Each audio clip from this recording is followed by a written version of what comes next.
14 years ago, Adriana Ruano suffered a career-ending injury while preparing for the London Olympics as a gymnast. Fast forward to last summer, and she stood on the podium in another sport, holding not just a gold medal, but a new world record. This sounds like the plot for a Netflix documentary, so how did she do it? Hey, I'm your host Regis, and welcome to a very special edition of Good News. Today, we're sharing 10 true stories of people who faced overwhelming challenges and still managed to accomplish the extraordinary. Each of these stories reminds us that no matter your background, no matter what you've been through, every life has the power to inspire. In June 2021, Shea Foster was lying in a hospital bed after a devastating crash, facing a grim prognosis. He had just been accepted to grad school and was set to join the track team at Oklahoma State University. But everything changed when an out-of-control 18-wheeler slammed into his vehicle, leaving him in a coma for 2 days and temporarily paralyzed from the waist down. Doctors told him it would be a miracle if he ever walked again. But Foster was a lifelong athlete, and he refused to give up. With rods and screws holding his spine together and staples running down both sides of his torso, he began the long road to recovery. Just 2 weeks after his surgery, he could walk a mile. 2 months later, he was already running. And in November, he was back in competitive racing, finishing in the top 30 at the NCAA Cross Country National Championships. Despite his success, Foster thought that his Olympic dreams were long gone, but all he actually needed was a little inspiration. His sister lived with a condition called spina bifida, which happens when a baby's spine and spinal cord don't develop properly in the womb. After reflecting on his younger sister's challenges, Foster embraced the opportunity to compete in the Paralympics. He successfully qualified for the 2024 Paris Paralympics and even broke the American record in the T38 men's 1500-meter race. What began as a personal comeback became a mission to show others what's possible, no matter the setback. And there were setbacks. Due to medical issues, Foster wasn't able to race in the T38 1500-meter event in Paris. But once again, he didn't let it defeat him. He says he's going to use the experience as motivation for the upcoming Paralympic Games in Los Angeles in 2028. And speaking of overcoming the odds, when Chris Nikic was born with Down syndrome, doctors weren't even sure if he'd ever walk. At 5 months old, he had open heart surgery. He didn't walk on his own until the age of 4. And for most of his early childhood, even eating solid food was a challenge. But Chris didn't let that define him. Fast forward, and at 20 years old, he set a goal that would make headlines around the world: to complete a full Ironman triathlon. In 2020, he did just that in Florida, becoming the first person with Down syndrome to finish an Ironman. 2 years later, he conquered the sport's toughest stage, the Ironman World Championship in Hawaii, pushing through brutal winds and exhaustion to cross the finish line once again. To put this into perspective, approximately 40,000 people complete triathlons each year. That's less than 1% of the world's population, and many of the elite able-bodied participants don't manage to finish the race. But Chris did it twice. So what's his secret? Well, Chris trains with a simple philosophy that he calls 1% better. The belief that if you improve just a little bit every day, big goals stop being impossible. He's now aiming to complete all 6 major world marathons, become a motivational speaker, and start his own business and family. But more than anything, he wants others with disabilities to know that they can dream big too. Our next tale of remarkable achievements comes from Guatemala, where Adriana Ruano once had a dream of becoming an Olympic gymnast. Her Olympic story began with her training as a gymnast, with the hope of qualifying for the 2012 London Olympics. Then came a devastating injury to 6 of her vertebrae, and with it, the end of her gymnastics career. But where one dream ended, another began. During one of her checkups, Adriana's doctor suggested that she try a lower impact sport, like shooting. 8 years later, that suggestion not only changed her life, but also her country's sporting history. In Paris 2024, Adriana Ruano won Guatemala's first ever Olympic gold medal, setting a new Olympic record in women's trap shooting with 45 out of 50 hits. It's more than a medal. It's a story of resilience, reinvention, and national pride, especially because Guatemala had only ever won one Olympic medal at all before. Now, in addition to the gold medal, Adriana also broke an Olympic record in women's trap shooting. Her accomplishment teaches us that life events can shatter dreams, but they can also make new dreams come true.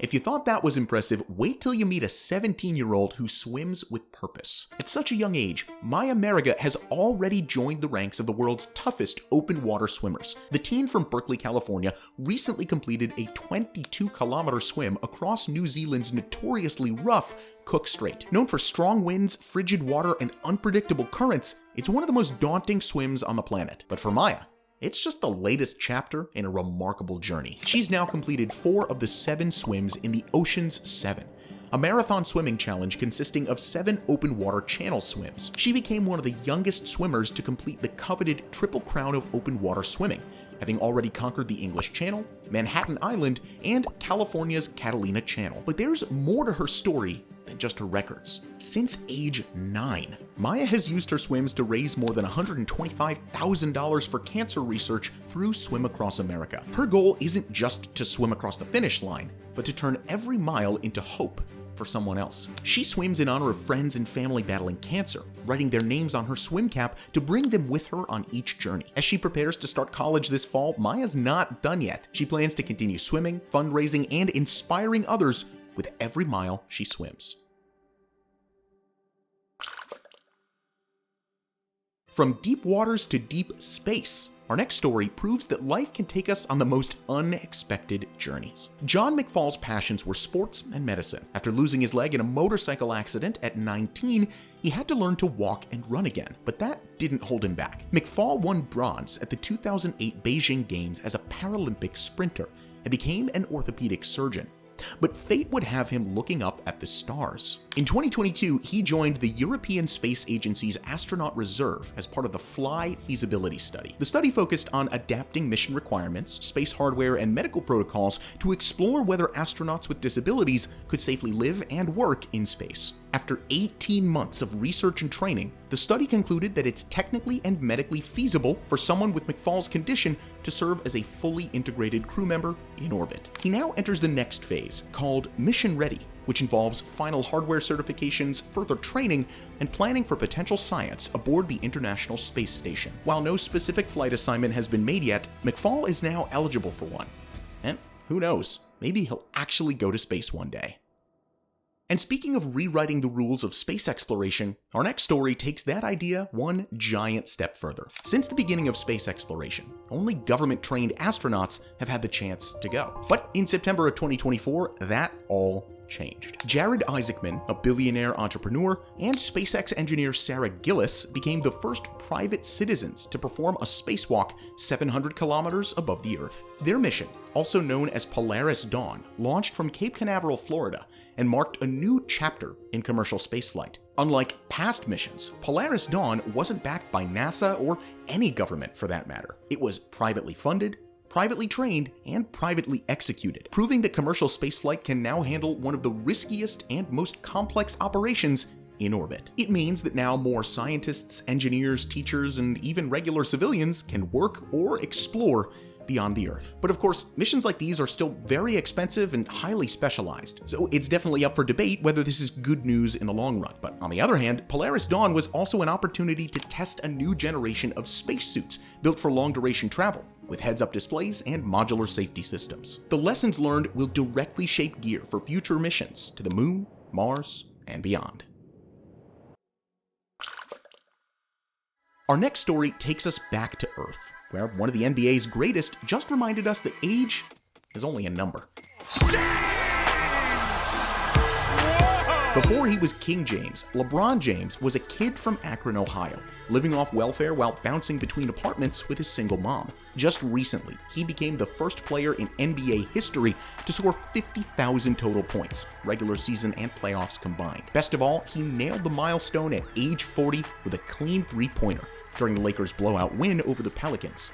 As the crowd gave him a standing ovation, LeBron just smiled, waved, and went back to work. Now in his 22nd season in the NBA, he holds the records for the most points, the most minutes, the most playoff games, and the most Player of the Month awards, 41 in total. He's also scored at least 10 points in every single game since 2007. LeBron didn't just survive his rough childhood. He turned it into fuel, and he's still climbing. But Michael Jordan's still the GOAT. Climbing reminds me of another sports-related comeback story. Ed Jackson, a rugby player from Bath in the UK, was paralyzed from the shoulders down after a freak pool accident in 2017. He had to be brought back to life 3 times, underwent emergency surgery, and woke up unable to move. Doctors said he'd never walk again. But a year later, not only did Ed walk his wife Lois down the aisle, he also climbed Wales' highest peak, Mount Snowdon. Since then, Ed has defied every prognosis the doctors threw at him. This is a man who lives with significant physical challenges, including nerve damage, impaired mobility, and chronic bladder and bowel issues. But he still managed to climb some of the world's most daunting mountains, including the Matterhorn and Himlung Himal. Even better, he tailored his personal journey of recovery into a mission to help others. Ed and Lois co-founded Millimeters to Mountains, a charity that guides people recovering from trauma through healing expeditions and long-term mentorship. Their work is now the subject of a new documentary, The Mountain Within Me. Real quick before we continue, if you're also inspired by these stories from all around the world, don't forget to subscribe to Good News for more. But Ed isn't the only one climbing mountains to help others. Our next story is about a dad, a mountain, and 5,000 kids that he's climbing for. When Len Forkas's son Matt was diagnosed with leukemia at age 9, they soon realized that the hardest part wasn't just the chemo, it was the isolation.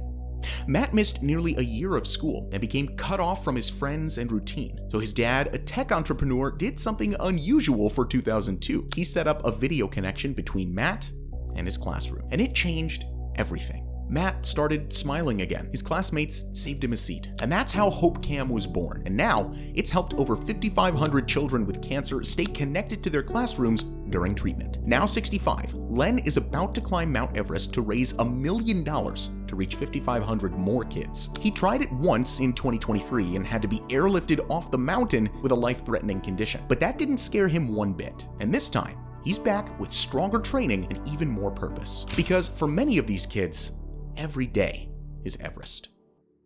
Speaking of remarkable people doing remarkable things, one Canadian tech millionaire decided to use his wealth to help those less fortunate. After Marcel LeBron sold his company for millions of dollars, he could have retired quietly. Instead, he poured $4 million of his own money and years of his life into building something bigger. A thriving village of 99 tiny homes for unhoused people in Fredericton, New Brunswick. His project is called 12 Neighbors Community, and it's more than just a shelter. Each 240 square foot home has a kitchen, bathroom, solar panels, and a cozy porch. Rent is capped at 30% of a resident's income, usually under $200, including utilities and internet. Even better, 12 Neighbors offers on-site jobs in woodworking, construction, and food services, allowing the residents to earn a living and pay their rent. The community also includes retail shops, a cafe, and personal development programs. Although residents don't need to be sober to live there, they're encouraged to take part in addiction counseling, career training, and personal coaching, which are available. LeBron's goal isn't charity, it's restoring dignity and providing opportunities. His aim isn't to rescue anyone, but rather to build a community where transformation happens. With 80 residents already calling 12 Neighbors their home, he proved that just one person can make an enormous difference. These stories remind us that nothing is impossible. What's a story that's inspired you recently? We'd love to hear in the comments below, so let's use it as a space where we can inspire each other with new stories. Who knows? Maybe we'll even make a video about one of yours. As always, thank you so much for watching, and we'll see you in the next video.